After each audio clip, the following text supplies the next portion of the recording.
All of my research, all of my grant proposals, years of my life and most of my career, it all hinged on this discovery. Days, maybe weeks of time spent hunched over marsupial bones, brushing them clean, cataloguing that same type of teeth, counting vertebrae, and examining corporites for traces of ancient foods. Everything pointed me towards a desolate area of the Australian outback. Out there, it is rumoured, hides an oasis littered with gold nuggets and opal veins.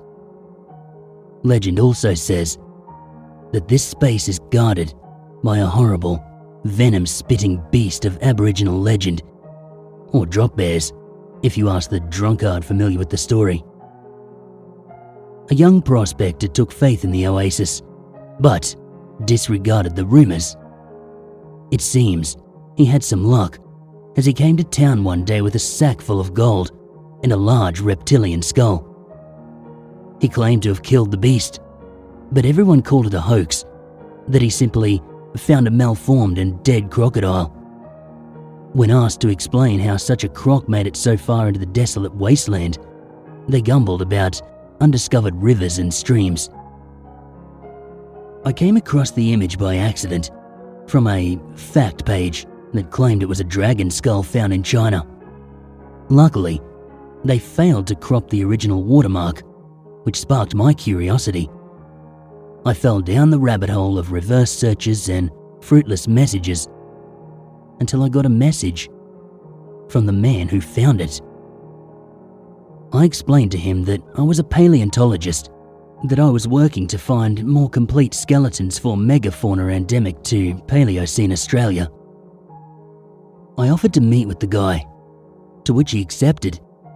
He promised me the skull was very real and relayed his story behind the image. He did not bring the skull with him, but he did take several clear photos. He admitted that he didn't actually kill the creature, simply found the bones sticking out of the ground. It took a lot of assurances that my only interest was fossils, and more money than I would like to admit. But he finally agreed to guide me to this secret oasis in the centre of the bush. With the departure date set for a week, I took up the task to prepare. Finally, with all my gear packed and my truck loaded, I met up with my guide. His vehicle was slightly more damaged than a regular car, but just as loaded with gear.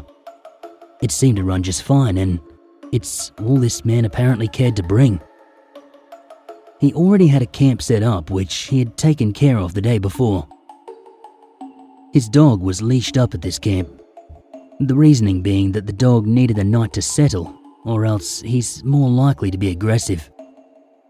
The worry on my face must have been obvious, as I was promised that he had trained the dog well and would definitely listen to him.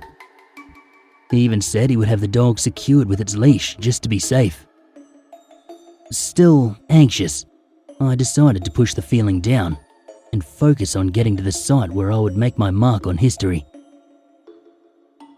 We left under the cover of night. The reason my guide gave me was that so nobody would be awake early enough to follow us.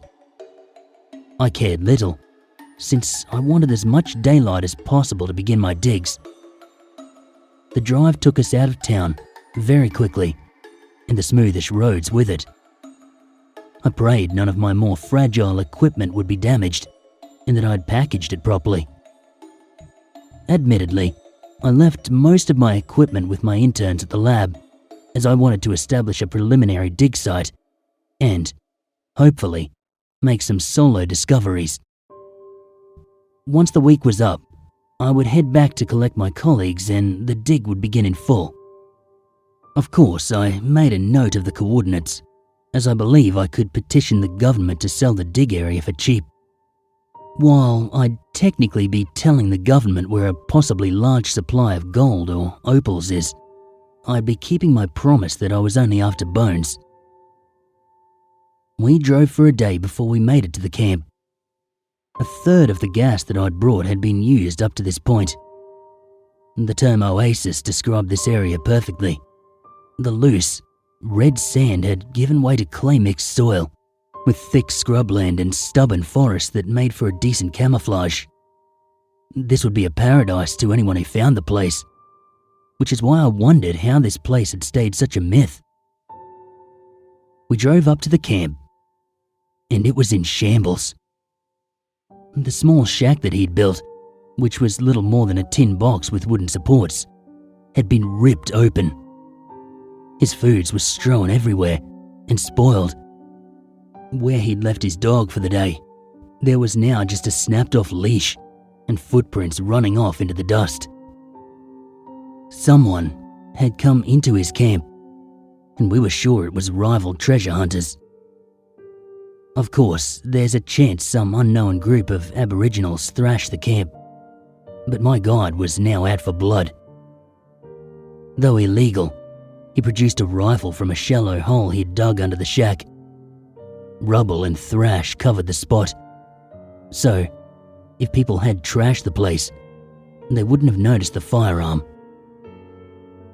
Despite the obvious dangers, I assumed that while our attackers might be formidable, there's a chance they don't have any guns, making our position more advantageous.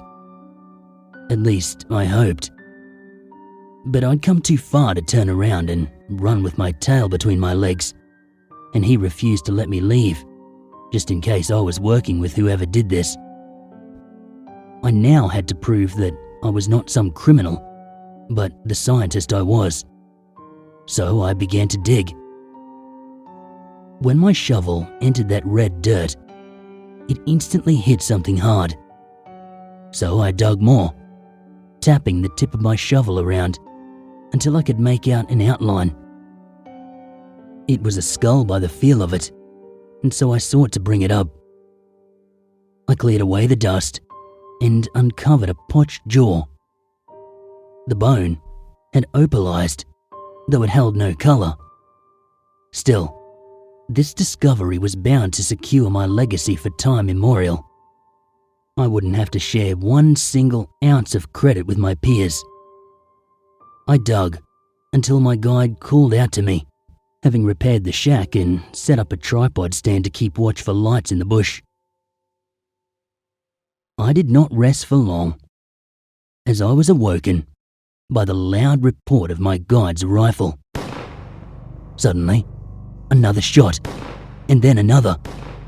Then, I heard a scream, and the bush fell silent. The sound of flesh being ripped and torn apart echoed in the night.